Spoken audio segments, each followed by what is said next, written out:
Welcome to Outsider Pedagogies, Research Creation for Social Change.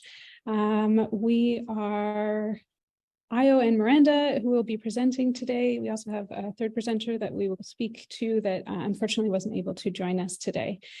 This session is part of the UNESCO-DCMÉT 2023 symposium. It's a 3-day symposium, so there are sessions to join later today and tomorrow in different languages, including English, Spanish, Korean, and French.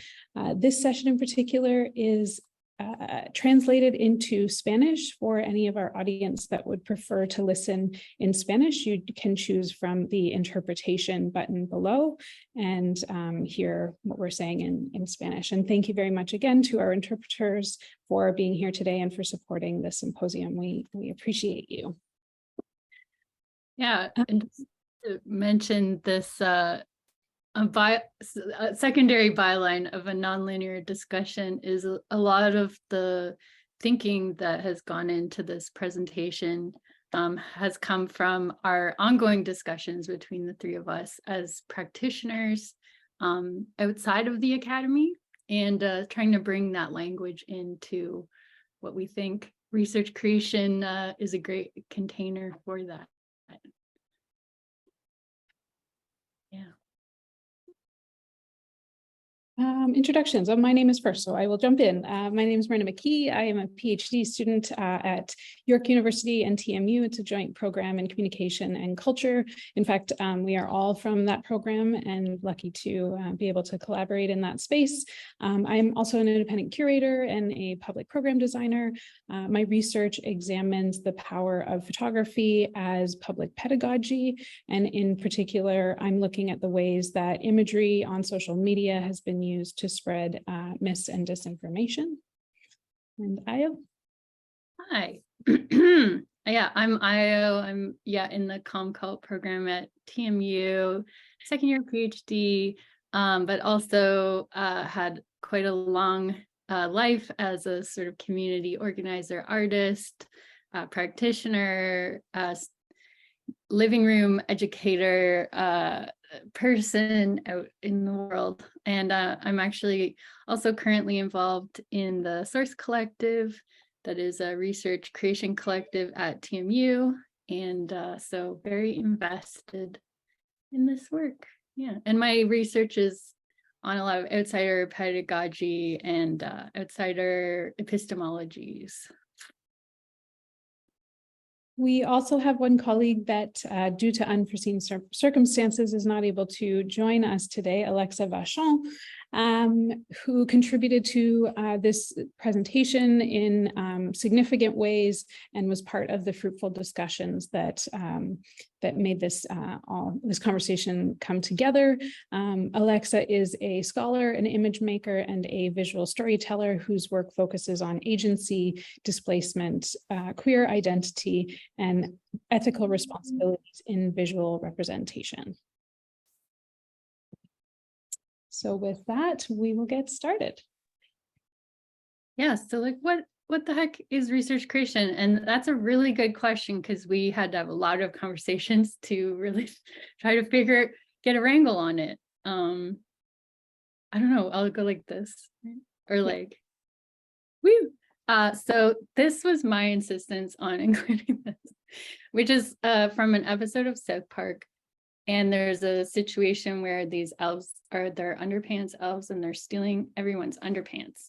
And when they present their plan, everyone's like, this is like a great episode of South Park. They present their plan, and I just think about this every so often and I just laugh. So, and I was talking about how this might relate to research creation. So their whole thing was collect underpants, and phase 3 is profit, and the real question mark is how that happens. And I think this is the exact question that we're investigating in trying to understand research creation as a method that has a desired aim and even a way of going about it, but then there is still always this big question mark about how we take that doing process and turn it into something that becomes an output.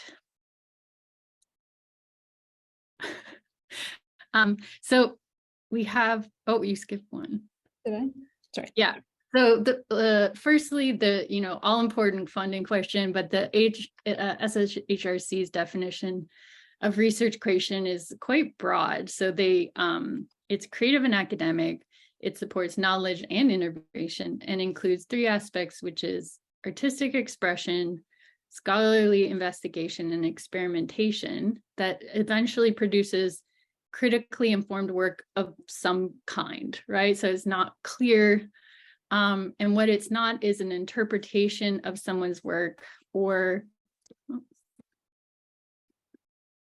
works of technological development or the creation of curricula. So really, the problem of that big question mark is contained in the definition of research creation, in that, like, what the heck does that tangibly look like? And I think that can be a question that's hard to answer. So for me, one of the reasons why research creation is different from even other arts-based practices is that there isn't necessarily that clean line that goes between process and product. And like, part of that is that research creation isn't necessarily about the output being a piece of art or being something that can easily be identified even. Really, a lot of research creation, what poses such a problem of definition is that it's very much process-based. And the act of creativity itself is something that is an investigative tool that generates knowledge, and that knowledge then is held knowledge. It's embodied knowledge. And then, as we're going to discuss, that becomes the fruitful question mark space of how we then investigate that. And so, how do you even know stuff? Like, how do you ever know? How does anyone know anything? We have to get to this level sometimes as people trying to make art, is that and make art that's meaningful and that generates knowledge, is like, well, how do you even know stuff? You have to get to this level because it's not really clear how you yourself are knowing things and how you're able to communicate that to other people. So we've drawn out a few different ways of knowing things, so we can know that something exists. We can know why. We can have explanatory sort of frameworks that describe this sort of quote unquote objective world, with the big quotation marks there. And then knowing how, or knowing about things, like being in the process of doing stuff, is something that involves another kind of knowing, which is an embodied, implicit, and often intersubjective or relational kind of knowing, as well as knowing knowing how to apply that information, being able to detect a situation where certain kinds of knowledges may be mobilized, even like what kind of framework might be helpful placing on that's a kind of knowing, being able to detect, this is that time. And so the question then comes is that, how do we move this embodied knowledge into something that you can actually communicate? And so the idea of like having this sort of objective universal subject can actually cause a lot of problems when we are face to face with an actual context that is ultimately going to be very specific. So, we may know theoretically why something is the way that it is, but it can be very difficult to mobilize that knowledge in a particular situation, ground this sort of theoretical or investigative practices that we're engaged in, to be actually engaged with the world or in the world, right? And one thing we can do as academics is become very abstract and ungrounded. And I think research creation presents a great opportunity to consider how our groundedness might actually be a great added, an added benefit, allowing us to be more integrated and to integrate our knowledge back into the world. But it can be really difficult at the same time to take what I know subjectively and construct an argument that might be able to be mobilized and used at the same time. And so this is the tension and the difficulty that comes out of engaging in very deeply subjective ways and then attempting to move that knowledge in some way that it can become intersubjective. So subjective knowledge isn't necessarily only individual knowledge. It also can be both intensely personal and useful at the same time, even. Yeah. Check. Yeah, great points, particularly about context and about that translation. So what does it mean to approach research creatively, and what is the relationship to pedagogical practice? I brought in this reference to a longitudinal study executed by George Land and Beth Jarman quite a while ago, in the 70s, I think is when it began.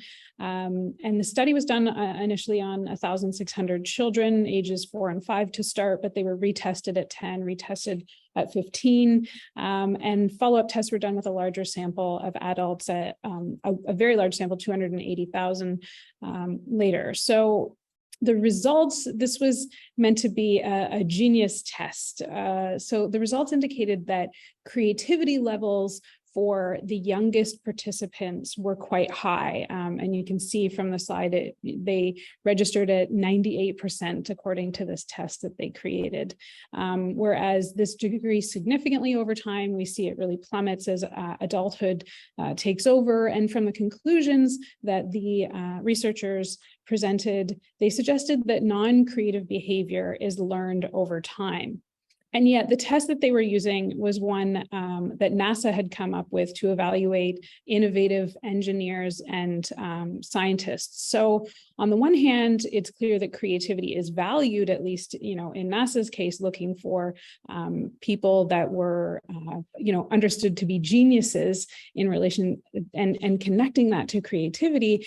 And yet it seems as though somehow we are potentially unlearning our creative instincts from our youth. And so what have we potentially lost if that is the case in classrooms where instruction is replacing construction, where information is valued over imagination, and where convergent thinking is valued over divergent thinking? So what I believe that research creation returns to is this value of creative thinking, of creative doing, of creative experiencing, but within the realm of academic research. And this has an important relationship to art, and yet you don't necessarily have to be an artist or have an artistic practice to do research creation. In fact, you've probably been doing research creation much of your life and not necessarily realizing or identifying that process as research creation as such. So we have two questions here that really came up at the beginning of our conversations about research creation. So what is art, followed by what is research, and what is the relationship between the two? And these quotes we thought were helpful. Io found them. What is art? Leo Tolstoy says, when you feel something totally new, making art finds the way to express it so that both others and for yourself, you know for sure that that feeling exists. And John Dewey says of art as experience that art is making explicit the artistic and aesthetic quality implicit in every normal experience. Moving it from a state of flux into a stable state, which may be observed and appreciated, a relational process that occurs between living beings and their environments. And this quote in particular made me think of photography, both as a form of art, but also as a medium that can be used to freeze a moment, to slice through space and time, framed by the observer, by the creator, but offering opportunities to revisit that moment, to revisit that feeling and to reflect on it. So to parallel that, what is research? David Gauntlett says a process of investigation leading to new insights that are effectively shared. Ian Hacking on Thomas Kuhn says theories should be accurate in their predictions, consistent, broad in scope, present present phenomena in a orderly and coherent way, and be fruitful in suggesting new phenomena or relationships between phenomena. So again, a broad understanding of research, but there are some key elements here in terms of, investigation, observations or analysis, and then organizing and presenting this analysis. So there's a sharing of that information. And so I think there's parallels there between art and research in that there's an aim to share with a community. Yet, as we will illustrate with a few examples, research creation can sometimes lean closer towards what we've just described as art, and some can lead closer to what we've described as research. And there's a full spectrum where research creation may fall.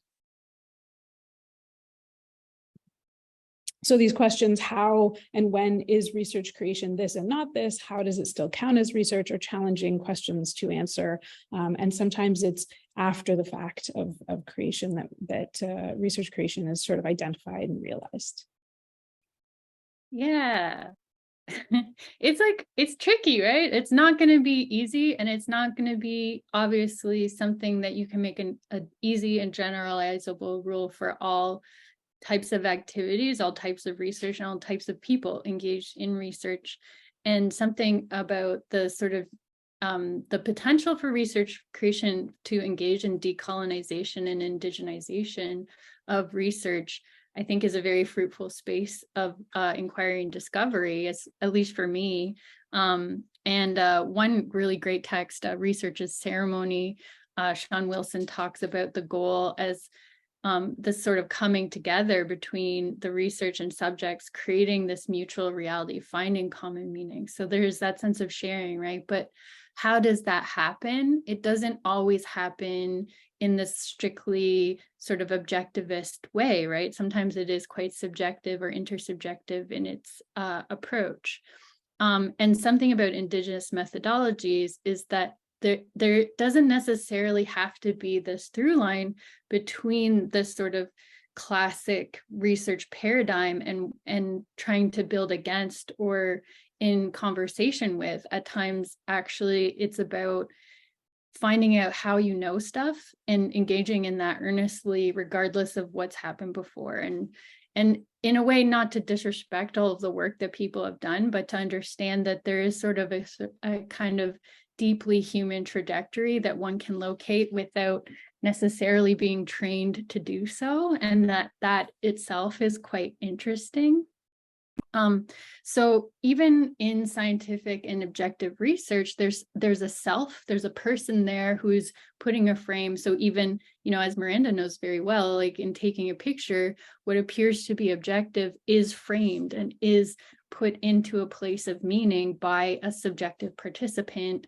And so there is this sort of implicit bringing yourself in, well, actually explicit in research creation, of bringing yourself into the process of discovery, naming yourself as a participant, as being also something that feminist praxis has been engaged in embracing for quite some time, of that we ourselves and our particular lenses are able to affect what kinds of things you can find. And so what objective reality is present for us to discover is going to be somewhat impacted by our presence there. And there's really no way to fully take oneself out of the process. And so why not just include yourself? And so people can get an understanding of that there is a lens here that's being brought to this research, and then kind of understand it through in a more objective way in a lot of ways, right? Like as being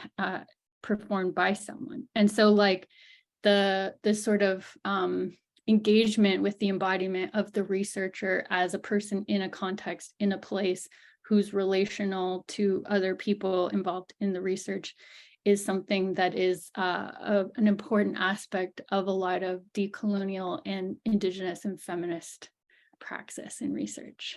So praxis. Is this me? Oh, okay. Still talking. So yeah, so adding to what I've already brought up, and it's apparently put on this slide actually, is that reality itself, the objective world that we're supposedly observing, has layers, right? And there's one aspect is to just see what's on the surface and observe in that way, but then through engagement and through relation and through creative relation, those layers of reality can be peeled back. And this is very evident when you're engaging in, say, like participatory action research, in terms of what kind of depth you can get out of an interview. Whereas if you're a very sort of stoic presence who's very unknown and unknowable, that will elicit a certain kind of response, whereas different kinds of relational attitudes will reveal different aspects of reality. And so like the objective world still has substance to it. There's still stuff to be found, but how we're looking and how we're engaging will enable us to find different things.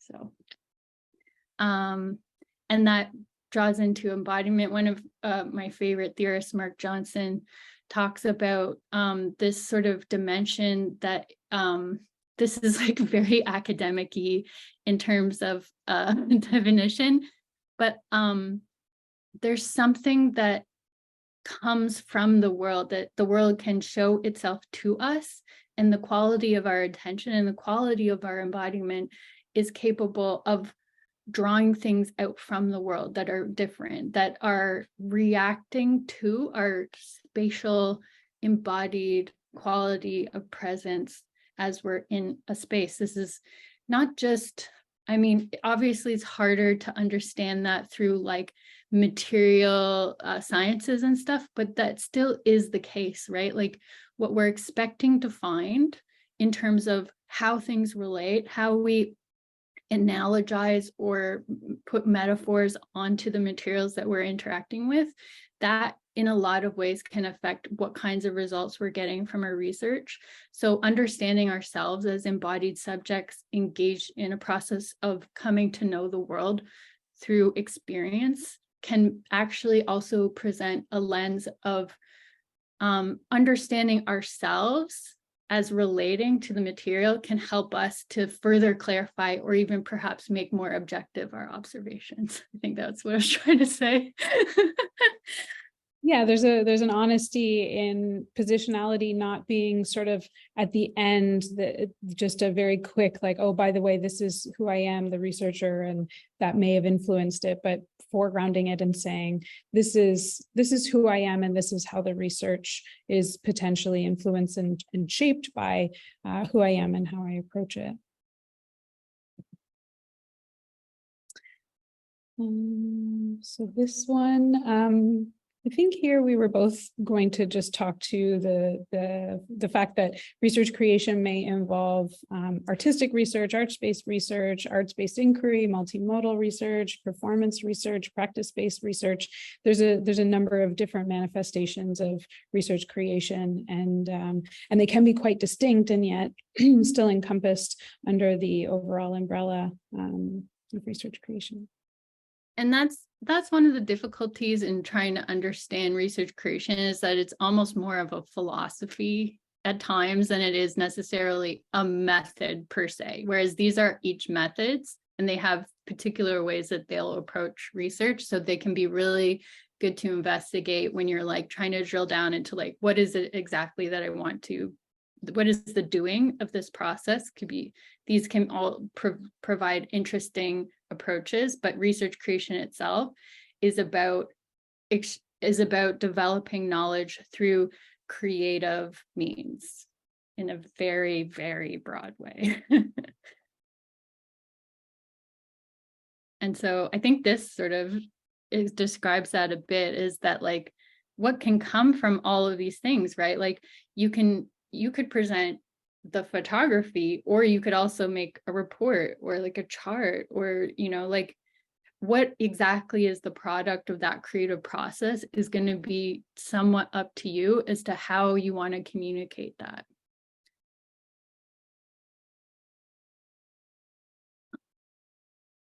Yeah, so knowing through the senses is something that came up in conversation a fair bit in terms of what we do, how we do this both consciously and unconsciously. And there's certainly a familiarity with the idea of observation, you know, the basis of scientific method, and yet this knowing through the senses is really explored, I think, in greater detail in research creation.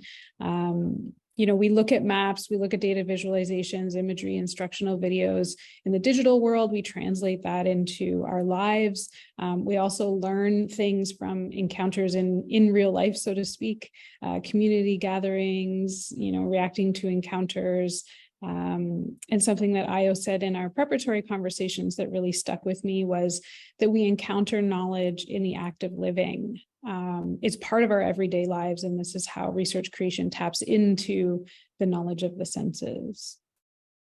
Yeah, because in a lot of ways, I brought up this example that sometimes like an othering practice can happen very subtly when a group of people just sort of like one person will start throwing shade at one particular person, even in like backhanded ways. And then you pick up on that and you're like, oh, that person's like, you know, oh, maybe they're not so great. And then there's these subtle ways that these interactions can kind of build a knowledge where like so-and-so's not cool can be like a group experience that is not articulated, right? And so like one thing that's difficult about that, right, is that it's hard to access consciously what happens unconsciously. And so one thing that research creation can do is it connect you with the things that you're knowing about the world that you don't know that you're knowing. So it's also can add this other dimension of like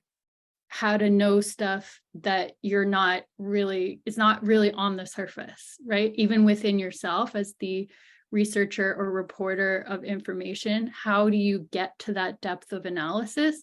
Creativity can sometimes be a means. And when we were talking about this sort of genius stuff, right, of a imagination, like even in a lot of scientific discoveries, sure, there's like the analysis, there's the data, right? But then there's the dreaming. And, you know, we almost talk about this on this mythic level as like, yeah, and then he had a dream and he was like, the universe was like, whoa, it's relative, man. And it's like, what? But like, we're saying, yeah, isn't that interesting how a dream was involved in this process and that itself brought forth or connected, you know, there's all these different processes happening in creating knowledge, which is like gathering data, but also analysis and also philosophizing and also visioning, you know, so it's all kind of intertwined and connected.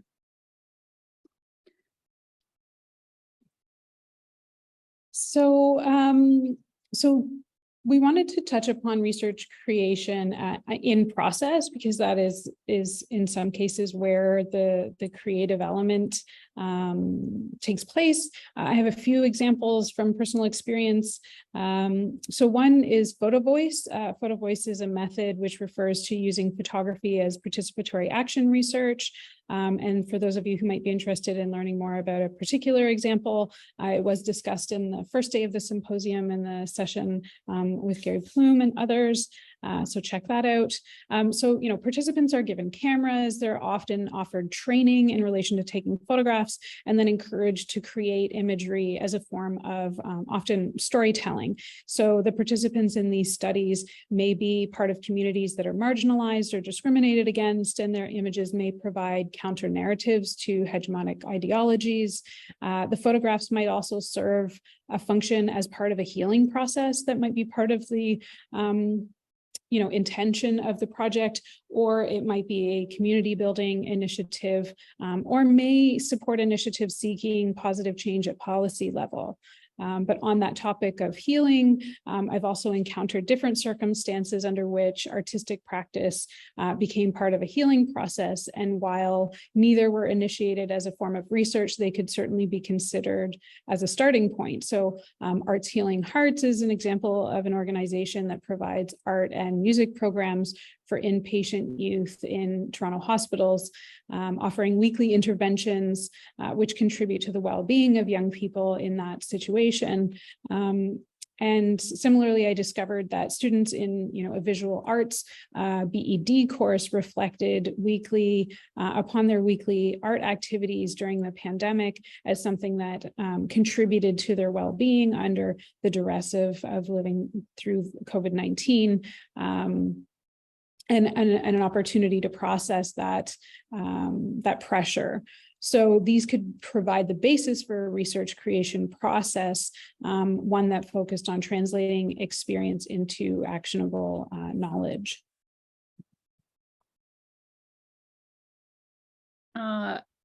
So I found this really cool paper about an Indigenous lit classroom, and this educator chose to give a 25% of their mark was on a creative experiment of some kind. And so they included some of those experiments in the paper, and I was like, whoa.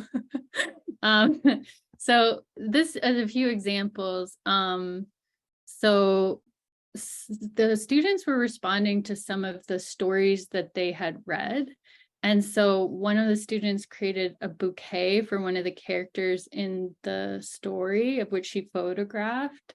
And so she was like processing her grief in related to the person in the story. Another person did a very close reading of a story where they analyzed the connotations of each word and then created an abstract embroidery. And I think what's interesting about that is that it's a moment of attending very closely to a text, as though, this is like someone in semiotics would like read like this, right? And read to this intense level. And is the embroidery project communicative? Not necessarily, but the story that goes behind it, the experience of doing that is in itself a kind of knowledge that could then be translated in different ways. Could she tell about that process? Could she talk about how it felt, and that would all create information.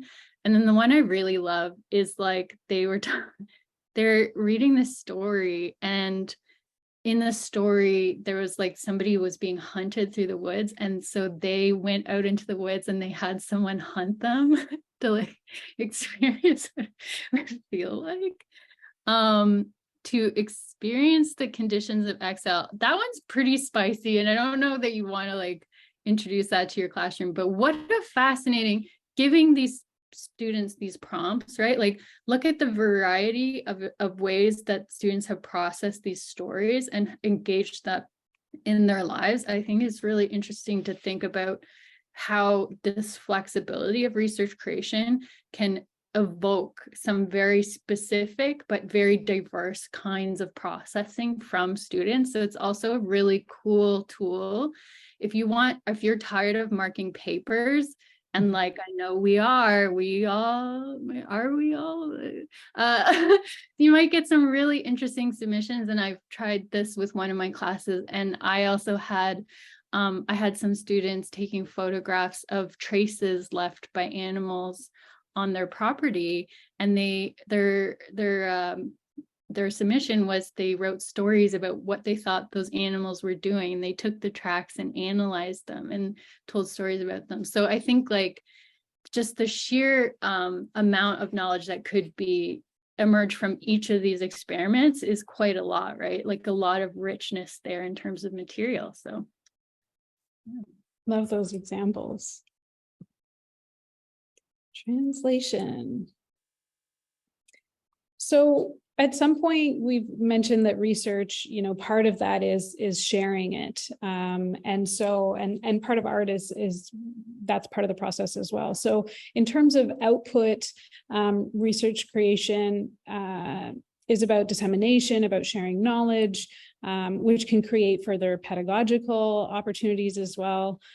Thinking about the audience and approaching that community with context-specific creative outputs can provide really impactful experiences. So I've mentioned that my research looks at the pedagogical power of photography in mass media, and this can be one example of a medium that could be used as an output for information or knowledge to share with the public. Infographics can also be a form of visual knowledge presentation. Exhibitions can also produce visual content, but also provide a spatial experience for the audience, as a form of knowledge to share with the public. Also, workshops, seminars, experiments, as Io just mentioned, can manifest as experiential pedagogy and become a form of research creation, as can toolkits, infographics, maps, and so forth, which maps in particular brings me to an example that I thought would be helpful. So infographics are an easy inroad for thinking about visuals as representing or providing learning experience and the delivery of knowledge that was gained. And this is a common output for research. We often look towards maps and graphs to inform our understanding of space or to learn about information that is new. And of course, maps like the one on the left might be quite familiar, where in this case, it's from Johns Hopkins University COVID-19 dashboard. It uses 3 colors to indicate infection rates, vaccination rates, and deaths, manifesting in little dots and bars. Many people, including myself, referred to these infographics daily to try and wrap our heads around what was happening during the pandemic. And to be honest, while these kinds of maps offered quantitative information, there's a lot that is missing. For example, are the higher contraction rates that we see in certain areas on the map due to a lack of social distancing by people who chose to gather? Or was it because there were long-term care homes in that area, prisons in that area, or other facilities where people don't have a choice but to live very close to one another? So what other factors are completely missing here? Quite frankly, it's a map about people, and there are no people in the map visualized at all. So there's a lot that could be filled in. So the example on the right is an example of a counter map created by Iconoclastistas, a collective from Argentina. And it illustrates the human body in the center of the graphic. So this map is meant to talk about the relationship between the body and the territory that the body lives in. So there's numbers that are placed in the body that refer to where the body is affected by different illnesses due to extractive agriculture practices, including mega mining, fracking, fires, and deforestation. Also, armed violence is considered and the impact that it has on the body. And the design team developed an approach to representing data in a manner that supports communication in a creative way. And yet the accuracy of the data presented in this manner is not hindered. In fact, I would argue that it is enhanced in terms of knowledge translation. If we think about the 2 maps and the 2 different approaches, what decisions can one make based on map 1, and what decisions can one make based on map 2 in terms of next steps? There's a lot more that I think we can start to consider with the second map than with the first. So I have one more quick example, and then I'll hand it over, or I think maybe, yeah, I'll be quick, I promise. So this is an exhibition called The Last Road of an Immortal Woman by an artist named David Fati. It was exhibited in Arles in 2017. And the story of Henrietta Lack, some of you might be familiar with the name. She was an African-American woman diagnosed with cancer, and without her knowledge or permission, the doctors at the hospital where she was at, Johns Hopkins, her cells were extracted and used in experiments. Much to the dismay of the doctors, her cells would multiply indefinitely, unlike most. And so they became incredibly useful to the scientific community. They were used in vaccination development and virus studies. The cells were sent into space. They were exposed to nuclear bombs, yet all this was happening without her family's permission. and Henrietta Lacks did die of cancer in the Johns Hopkins Hospital in 1951. And the exhibition becomes a funeral procession. So as you walk through the exhibition, you're walking through an imaginary funeral procession that the artist has created by taking pictures from Johns Hopkins University to Virginia, where Lacks was laid to rest in the family cemetery. And while the artist provides data related to how her cells were used and the impact on the scientific community, on the right side, you can see in the image on the left, on the left side of the image, you can see the images that are installed, much like what we see on the left here, that speak to Henrietta Lacks's immortal existence beyond her death in the cells that are used in the scientific community. So this is an example of an exhibition that provides information to visitors, but also a physical experience of being part of a funeral procession, acknowledging the life and story of Henrietta Lacks and eventually her passing. So just another example of how a research creation project might have an output of exhibitions and so forth. So another exhibition, Forensic Architecture, produces a lot of their information in exhibition form as well. Yeah, and just they investigate, like, build, just I think just say quickly what they do, because they're great. Sure. So Forensic Architecture is a collective initially of architects. It's wider now, but they investigate different issues that there are potential war crimes, for example, the Beirut explosion, for example, different things that have happened where an investigation is certainly warranted, and examining the buildings, that's where the architecture sort of framework comes from, but also the footage, photography, video, things that have been posted online that provide potential information to forensically analyze what exactly went down, how did this happen, and why, and who was potentially involved and responsible. So they create a number of different projects. They post it on their website, which looks like this, but they also install the information in a three-dimensional format in exhibition spaces where people can interact with this information, have a physical experience with it, and things get disseminated in a different way when they become an exhibition. People may never go to their website, they may never read the articles or books that they've written, but they may encounter the exhibition in a physical space and begin to understand the story that's being told, which is, I think, a different way of presenting knowledge by providing an experience not entirely unlike the story of Henrietta Lacks, which I think hits in a different way. You know, there was a documentary film about Henrietta Lacks as well, but walking through a funeral procession becomes a performance you're invited to, and that knowledge, I think, influences audiences in a different manner. And I think the various different examples here kind of show the various approaches, right? Are you going creative first and then kind of extracting something more linear out of that and sort of teaching what you learned, or are you learning a bunch of stuff and then showing it to people in this very non-linear way where they can engage in it? And you know, so there's lots of different approaches, and it really depends on what kind of information you're trying to communicate and how you want to get people to have that kind of experience.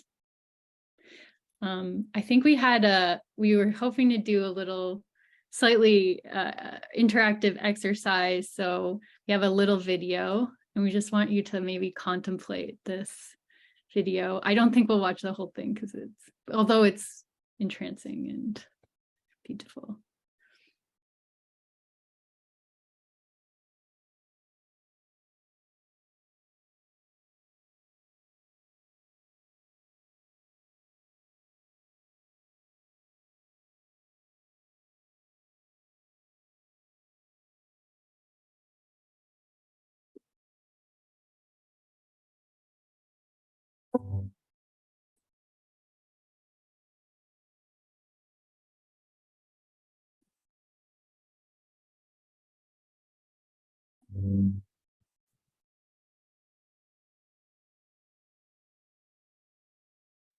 So I guess I'll just sort of speak over top of this, maybe begin as it's playing, but this is a murmuration of starlings. And you can see they create these fascinating living, they almost seem like living organisms, these patterns they make in their flight. And it's a well-observed phenomenon. It has aesthetic beauty to it, obviously. And it presents almost this sense of like, there is something meaningful happening here, obviously, right? Like there's a coming together, there are these shapes and patterns, right? And it's like, well, how are they doing? What? What? There's this sort of wonderment that is evoked that almost seems beyond knowledge. And yet, if we look at the next slide, Miranda, also just go back and watch murmurations. I was sitting staring at this for like a long time, being like, wow. There's a few things that can come from this, right? So like, how do we take knowledge from this? Adrienne Maree Brown has written this book called Emergent Strategy that leans quite heavily on the idea of the murmuration as a form of political organization. This book is amazing. Also, the fractal mathematics, chaos theory, network theory, complex systems, all these kinds of ways of engaging with this sort of material. And then, then you could just write a poem. I wrote this poem about it, how I feel about it. So I guess this is just a sort of like a bit of a prompt to get the juices flowing. I don't know. Birds in flight with ease find ways to flow in sky, making ways through the sky that may leave us to wonder how we might move with ease in motions that make beautiful one's ordinary progress. A bit of poet. So I would say each of these elements is a perspective that adds depth to, so when we go back to look at the starlings, what else is there that wasn't there before? What depth of understanding do you get? Like when I look at starlings after reading Adrienne Maree Brown's book, right? I think about how I'm implicated in that, in my own motions. If I think about fractal geometry, I think about, wow, isn't it amazing, this phenomena I see happening, how it's implicated as well in the world, and it's happening all in these different places. So I think that's where we wanted to leave things, and then perhaps solicit curiosity, questions, frustrations, whatever. Yeah, I really loved the example that Io found, and we thought that it would be a good example to bring into this conversation about research creation, because what could you, having this experience of focusing on something that you maybe ignore day to day when starlings are murmuring by, as you drive on the highway, if you were to focus on that as a source of knowledge and information, what might you draw from it? And in Io's case, a form of poetry. If you were an architect, would it inform perhaps how you were to approach the design of buildings with birds in mind? Or if you are designing the roads, would you consider the natural flow of life while doing so? So we wanted to open the floor for any thoughts that perhaps struck you when you were looking at the video, and maybe even suggest if there was something that came to mind in relation to research creation or an investigation that could coincide with something like that as inspiration. Any thoughts out there by any brave souls willing to share? Related or not related to that? Andrea, fire away. Yeah, first of all, I just really want to thank you for your and your colleagues' work. This is extremely important, and it's sparking so much creativity and deep reflection. As I was viewing that video, it caused me to think a lot about what you all were discussing earlier about this concept of, really being mindful about how are we decolonizing research, how are we decolonizing ourselves, right? And so in observing that video, it just really illustrated for me this concept of moving with the folks that we're learning from and alongside, rather than this separation, and how powerful it is to, I've never seen these murmurings before. And so just watching them move and create together in perfect timing was really, really moving. And so that example gave me a lot. And I really appreciate you sharing your poetry as well. And this demonstrates to me alternative ways that when we're engaging in and learning about method or learning about particular content, that we as creative beings can create these types of responses. Not to say that a written research memo isn't important, that could also be considered a mode of creation, right? But this is showing how I can kind of bring back, I think, Miranda, you mentioned about what we lose as we move through an aging process. If we're so fortunate to continue that aging process, is this loss of imagination. And so I appreciate how you're helping us really think and reflect on that, and helping me to get back some imagination myself. So that was just kind of what's on my mind. Thank you all, and also your colleague Alexa, who's not with us right now. Thank you.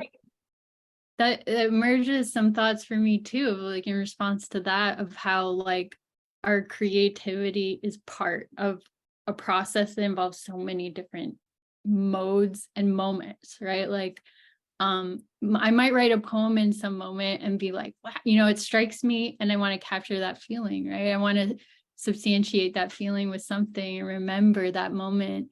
And then, that moment is like leads to other moments of reflection. Like, it's almost like sometimes we can create this little entry point, right? Of like, even doodles, man, diagrams, like, oh man, diagrams, shoot. You want to like visualize a theory, there's like, and I think really for me, it's always about drawing it back to like the multiplicity and the plurality of processes that end up collaborating. And that relates to the murmuration too. We're also full of all these complexities that are working together, and embracing. For me, it was really powerful when I realized that like my dreams and my creative processing that I was doing are all important methods. They're part of it. They're not just something I do on my off time, It's not just something I do on the side when I make a doodle, It's like, no, doodling is a part of it. Yeah, that reminds me in one of our conversations of thinking about field notes and the practice and description of field notes in academia and as part of a method become the data. So you have an experience, maybe you're in a classroom and you're watching students interact and you're writing your field notes and it becomes part of your study. Some might think of the field notes as the data, that's the information that you have, but what we were realizing in these conversations about research creation is that the field notes are just helping you to trigger the memory of the physical experience of being in that room, making observations. And so the data is not the field notes. The data is what your experiential knowledge is the data that you're just trying to remember with field notes. It's just a trigger for that. And so that's what I think I really appreciated from the conversations that I had with Alexa and Io about this topic, was recognizing where knowledge can come from and how a shift in focus that research creation provides can really open our eyes to murmurings being part of the source of knowledge and other alternative sources. So any other questions or thoughts out there? Thank you to all of you for joining us for this conversation. I do wonder if you could tease that out, what you were just talking about. So because maybe there's data and interpretation, and that you're discussing alternative ways of approaching both. So it's been clear through the presentation of the various data. Like, as you were talking, I was actually thinking about watching people walking on the street, and that, you know, that whole Jordan Peterson tall back thing seems to be about power, right? And that people with less power, especially new arrivals to a place like Canada, walk in a more hunched over way. But that involves me interpreting.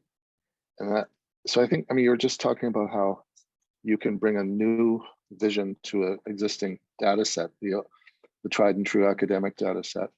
But what is it? You know, how do we start? And I guess, you know, we're talking about embodied research, and we're talking about putting ourselves as subjects into our research. So I think that's probably half the answer. But, you know, how do you distinguish between data and interpretation? That's such an interesting question. I think I'm immediately reminded, I've been doing this work to bring this praxis called authentic relation into some kind of performance methodology. And in authentic relation, there's a disambiguation made between acts of noticing and acts of imagining. So like in that example you gave, I think there's a noticing and an imagining and an explaining in a way. So like there's this data, which is the hunched overness of people as like a noticing, like that's objective in a lot of ways, even though you're subjectively just looking around going, I noticed there's these people hunching and that, but, and then like the interpretation is something that you can say, and going out on a limb here, I wonder, or the story that I tell myself is what we say in authentic relation. The story that I tell myself when I notice this is whatever, right? And something about that I think is interesting to note, right, is that we ourselves are also products of the world. So the stories that we're telling ourselves are also information that can be provided for people. Like, this is the kind of story that might be told in this kind of moment, is not necessarily saying this is the objective reality, but this is another shade of that moment, that another dimension of knowledge that's happening. You know, I'm taking this from this situation. Is it true? Is it not true? Like that could be part of like a broader study where you go, right? Like this is something we do a lot, I think, is like we notice things, we make stories about it, and then we do studies about it, but we never necessarily talk about that first moment of noticing. What made you do the study even in the first place? Was maybe this more subjective experience.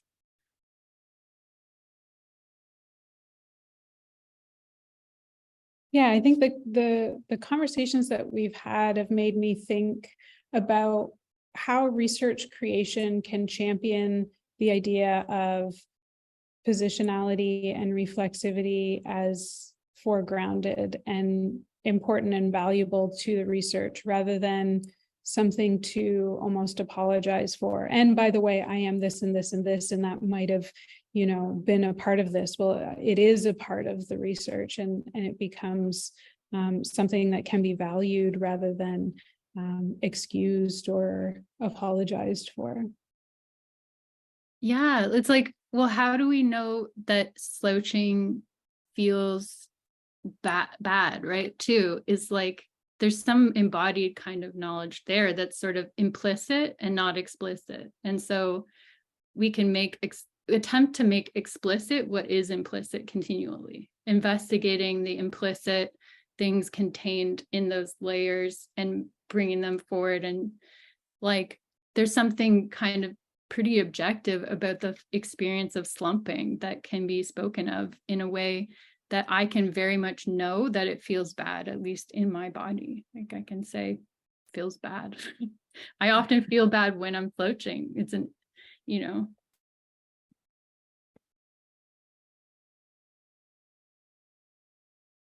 Whoa. Just seeing your note there, Andrea, was there something that you wanted to contribute? I find this like Michael's question and also your observations of it or interpretations of it extremely compelling, because I think this concept of how I might interpret someone else's hunch, I would automatically make my own interpretations based on my lived experiences, and then my, thoughts, feelings, ideas on what I might be observing, right? But it's making me think about all that we can learn from nonverbal forms of communication, and how I might be reading my students, so to speak, in a classroom. And, if I notice that hunch is there, and what are all the layers behind that? And again, that's me observing from my positionality. But then I notice when they're observing me, if I'm not moving how I typically might, like if I'm not smiling, if my disposition is more like muted, so to speak, and how that then yields to them to then say, hey, Andrea, are you okay today? Did you rest? And so I just think this like the space between like what Michael's bringing for us in this question is really, really interesting to consider. I think I need to think a lot more about it. It's interesting, these approaches we take to research too, right? Because we've got like such a wide variety of kinds of knowledge being shared in the same space. We have like books that are written in these very like, chick data kind of ways that are useful in that way. And then we have academic texts that are just full of stories, right? Like just, and we are admittedly just looking at both and taking knowledge from both. But I wonder about, even like I was reading this book by Eli Clare, Exile, on queerness, disability and exile. And the whole book is just stories from their life, without even explicitly sharing knowledge per se, right? Without saying, this is it. All they continually say throughout the whole book is like, isn't it complicated? Isn't it interesting how complicated, how complex and nuanced it is, right? And I'm like, you are giving me more questions and you're not answering any of the, and I'm like, that's interesting too. I find that interesting, right? And it's like, if we're in a collaborative effort as academics, no one of us has to do the whole thing, right? Like we're all just a part of a dialogue that has many pieces, and some of those pieces might ask more questions and some might answer them. That's a great point. And I'm appreciative for this live collaboration with all of you attending. And I've learned a lot from the conversation. And perhaps a final word from, is it Cliff? It says Canada Cliff. Hello. I don't see your pictures at the moment. Anyway, I thank you very much, because so much of the dialogue in the educators and academia of the world and pedagogies is focused on facts, and your presentation today has so reminded me about presenting a message in art. A little example, I'll try to be quick because I'm all excited and pumped up. I've been an activist my whole life, and most of the time I'm going on the streets with a sign or something like that and trying to engage the public in conversation. And then about 5 or 6, 7 years ago, I think it was, I got really stoned one day, and I didn't feel like what sign I was going to take out on the streets. So I dressed up in all my recycling. I got a needle and thread and I put it, and I just wore it out on the streets. And that day, I got so much engagement. And I know that 2, 3, 4 years later, people were coming up to me and saying, you opened my eyes to that. I had no idea about it. So your presentation here has reminded me that the visual, the arts are a more fun and interesting way to expand people's awareness. Thank you very much. Yeah, fun. Yeah, research can be fun too, right? Activism can be fun, and learning and sharing knowledge can also be fun too. I love it. Thank you so much for sharing that example and your experiences, and we're so pleased to hear that you enjoyed the conversation. Thank you to all of you here today for contributing to this. If Ayo, if you have any final words, feel free. Yeah, I mean, I think that prompt of having fun is just like the straightforward way isn't always the best way. I think sometimes that presents a lot of resistance, right? And I think that comes up in your story is like, we're trying to get through to people constantly going this one way. There's this wall or barrier, and that we might find that if we're just a little bit more flexible and fluid, and we can get around those barriers and find communicative channels to connect with one another. Yeah. Thanks, everybody. This has been just such a dream. Oh, nice. Thank you, everyone. Thank you, Ayo. Thank you, Cliff. Thank you, Andrea. Thank you, Michael. Thank you, everyone. Hope you have a great day and that you can join other sessions in the symposium. The symposium is free to attend, so please do jump in and sign up for more. There's more this afternoon and tomorrow as well. So thank you again.